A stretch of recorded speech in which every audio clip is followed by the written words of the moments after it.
Okay, so we're here with Kate Edge from Form Sports Therapies. Hello, Kate. Hello, hi. You all right? Yeah, I'm good, thank you. Good. So we're here to talk about, all things sports massage. So we thought it'd be useful for you guys to find out a little bit more about Kate and sports massage and the various different treatment options and things that are available out there, just so as you understand what it's all about and how it can benefit you.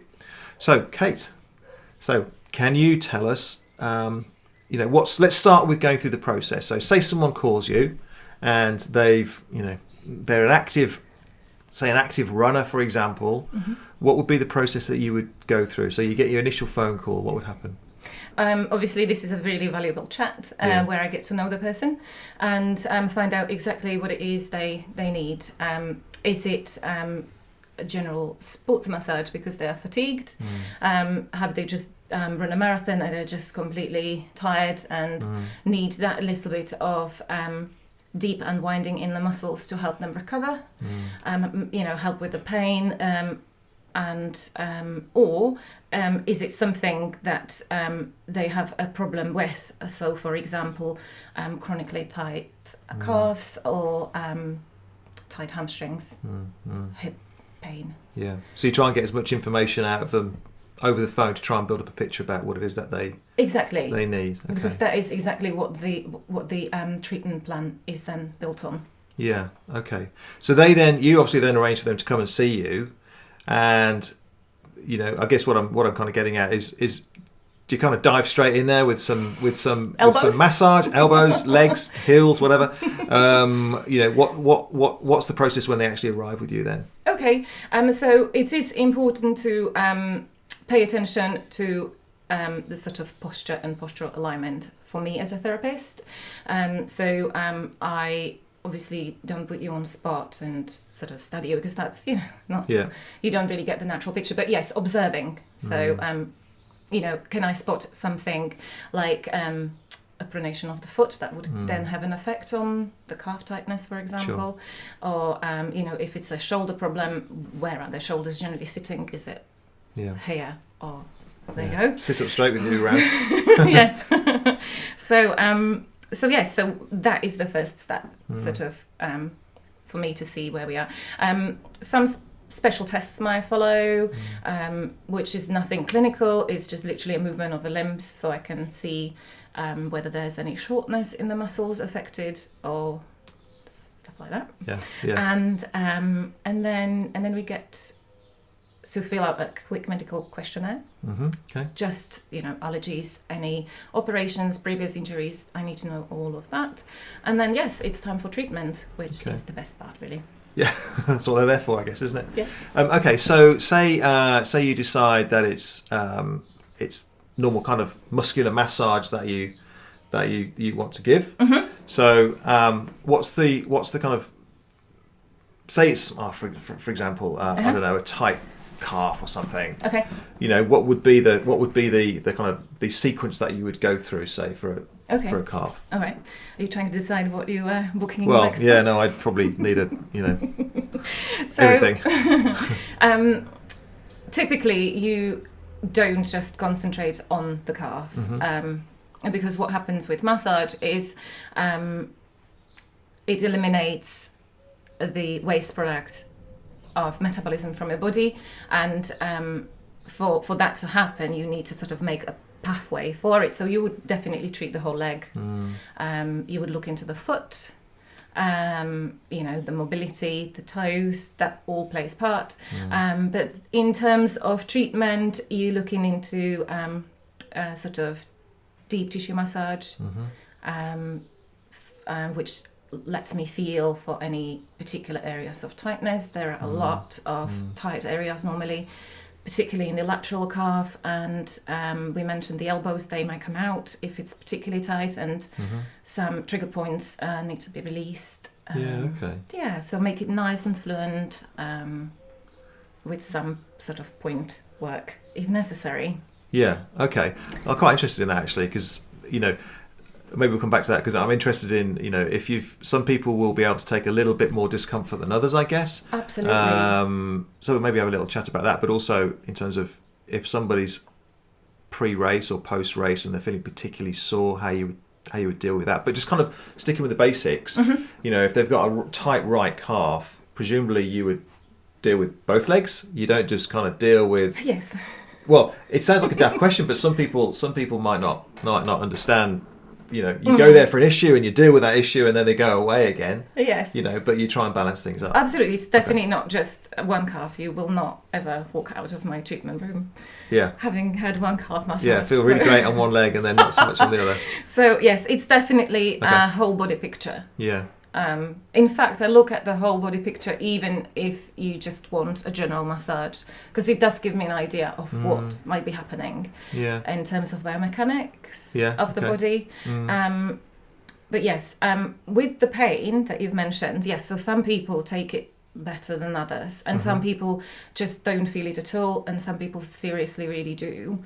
And then it's my job as a therapist to make sure that I deliver what they want. So they want some sort of release. But equally, I need to bear in mind just how much of the pain they can take. So the myofascial cups are really good source to use. We can obviously show some pictures or some videos of this later, so you have an exact idea of what it takes. But basically, rather than a force down on the muscles, it creates a vacuum and negative pressure to mobilize the tissues, which tends to be obviously less painful than shear force. So you'd use that as an alternative? Yes, I mean, in most treatments, the cups come out whether, you know, you are more pain susceptible or less, but the cups are great, particularly if the pain is an issue. Right. I always seem to remember my sports massages being incredibly painful, so I don't know whether that's just because I'm a bit of a wimp, I've got a low pain threshold, or whether it's, you know, whether you're just more sensitive I think to you know, different people's sensitivities and things. It's difficult to. Yes, and it is very much a personal thing, like you say, but also I think sports massages tend to have that sort of people think, oh my god, that's going to hurt. Not necessarily. Not necessarily. And I mean, there are pictures on social media where you can see bodies scraped until they are raw red, and I don't think that's necessary. I mean, there is an element of pain, not always, but some things might be more painful than others, but I would never go into those lengths. Yeah. I don't think that's necessary. Yeah, okay. So, in terms of actually what you're doing, what you're actually doing below the skin, what's actually happening to the muscle, maybe can you expand a little bit on that? Absolutely. So, what you're looking to achieve is to decrease the muscle tension. With athletes, there is obviously a degree of muscle tension, purely because of the amount of strain they put the bodies through. So you are applying either the pressure with your hands or the cups, obviously the negative pressure, to decrease the tension in the muscles, which then increases mobility. Which obviously has got a very good impact or benefits the performance of the athlete. So if you're talking about kind of muscle fibers and things, you talked about feeling knots. What are you actually doing to the muscle fibers and under the skin? Are you changing, to work out the knots really clinical and things? Now. Well, I mean, it's just the way my mind works. Okay. If you talk about knots, to me it kind of throws up images of things sticking together and all that kind of stuff. That's exactly, maybe talk about that a little bit. Yeah, so that's exactly what it is. So there's actin and myosin, which are the fibers in your muscle. Do you know that? Okay. Aware of that? Yeah. And they sort of contract to make the muscle move. And sometimes what happens when there's a knot, they're just constantly contracted. Okay. Yeah. And it will be just one area of the muscle. But if you imagine, the muscle needs to move as one. Yeah. And when there's one area which is not doing the contraction as it's supposed to, it will hurt. And so what happens then with trigger point therapy, for example, or the deep tissue therapy, you apply pressure, starve that area of blood and oxygen, which will make the stuck fibers release. Yeah. You hold that for a considerable amount of time. You guide the client to breathe through it because the breath is very powerful and it will help you release mentally and physically.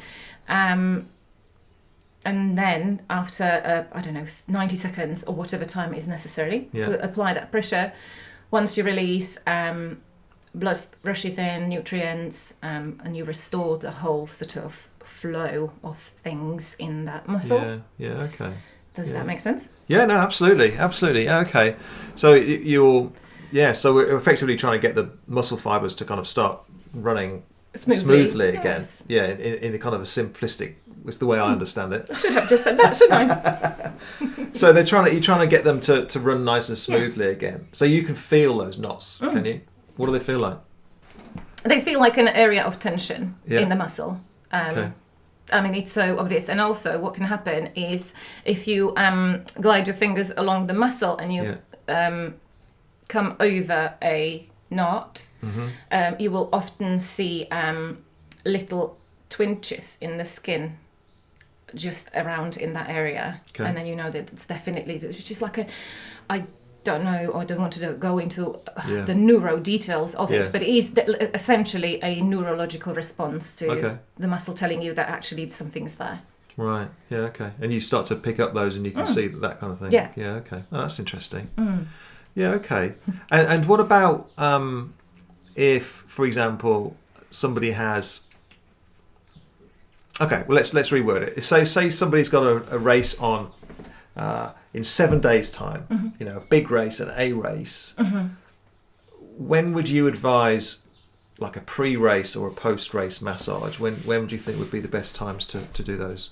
Good question. So, in terms of pre-race and deep tissue massage, where you really want to relax the muscles and restore the tone of the muscle, decrease the muscle tension, I would say 7 days pre-race. Okay.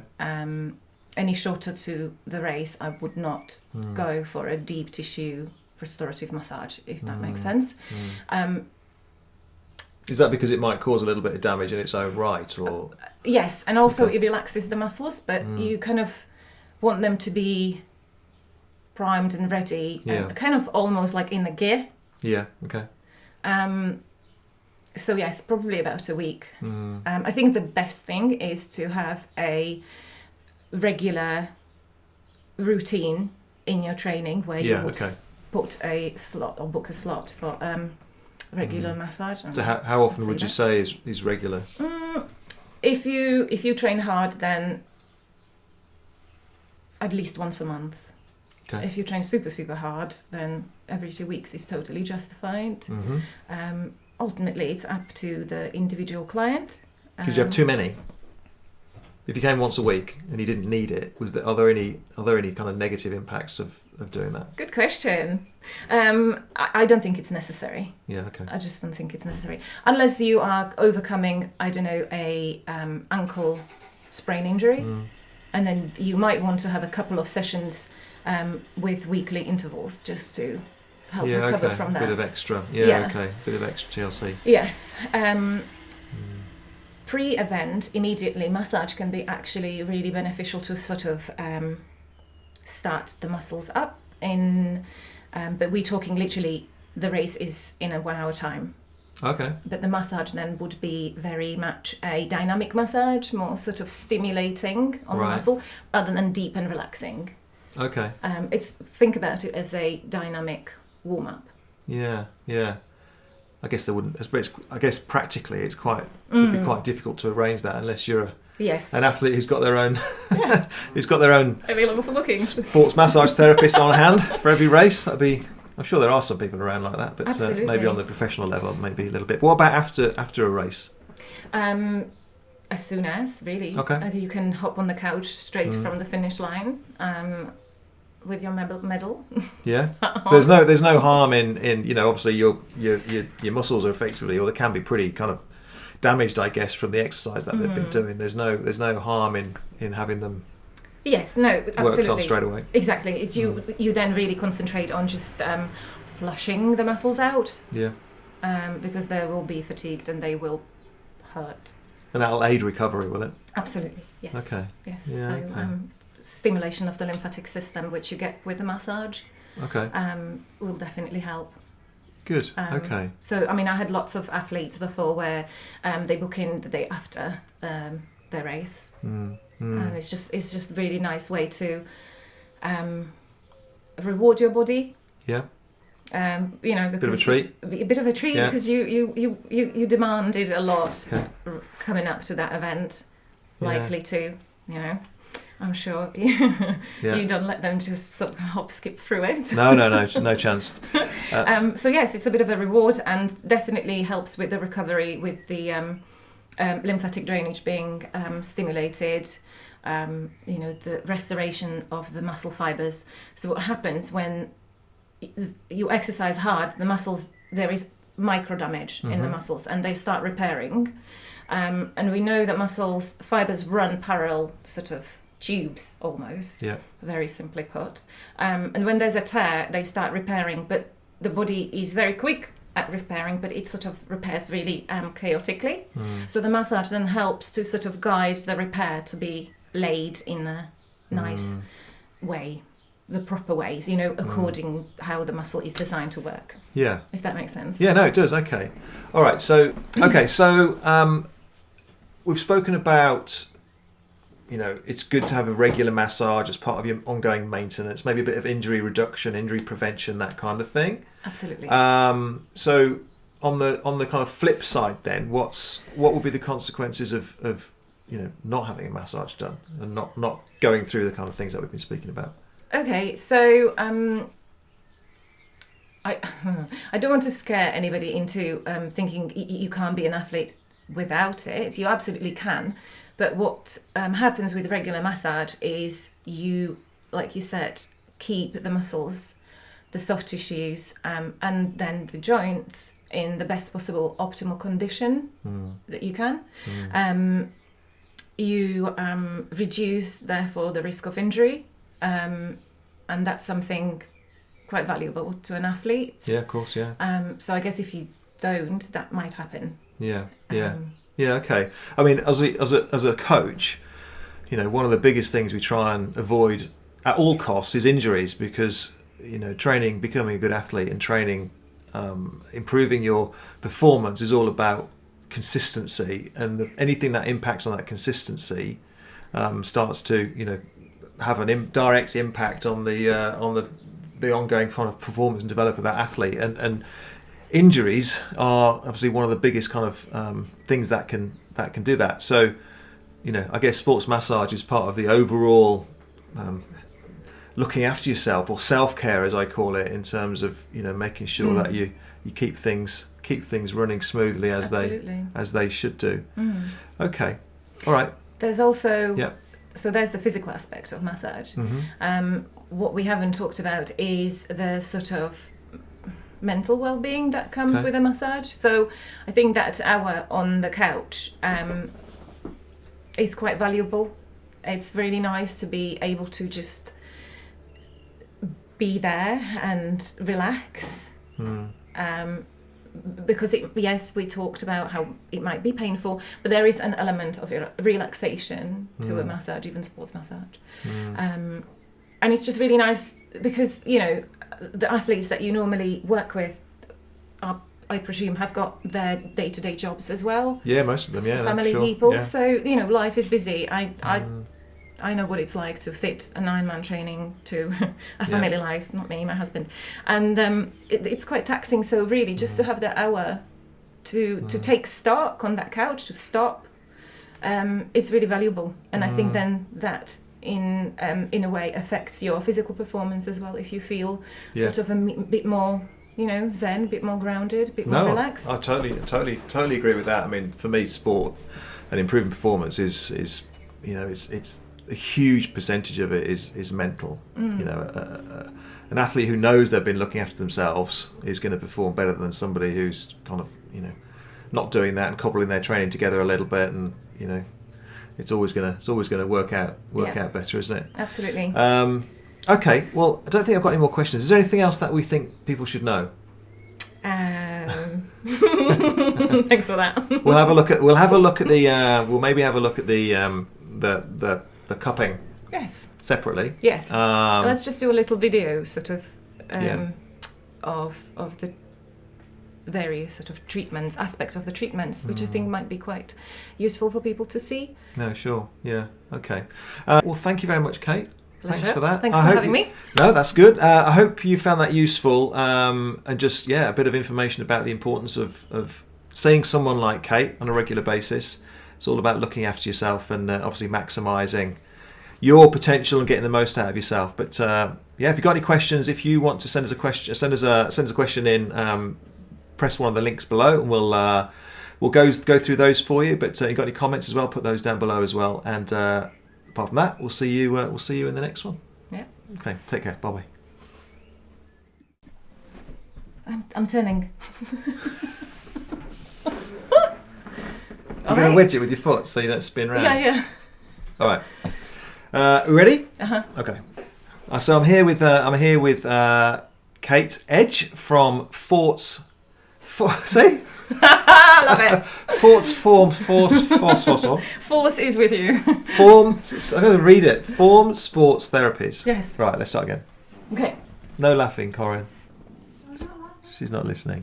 No, she's listening. Well, any feedback, please. Welcome. Constructive. You're great, Dave Crap. Yep. I'll take that. So hang on. I keep sort of moving. I need this. Trying to get You know onto these your are going to level. end up in a separate video. You know Huh? these are going to end up in a separate video. All these little clips. Okay. Anyway. Yeah, we need bloopers. That'd Yep. be so funny. Okay. What the client is exactly into. So is it running? I then get an idea of how much they run. Yeah. Oh my god, this is so bad. It's all right. It's okay. All right. So so where do we go from the initial? How can you describe it? So they feel as so you but kind of how do they feel? Consequences of, for example, never having a massage done. Okay.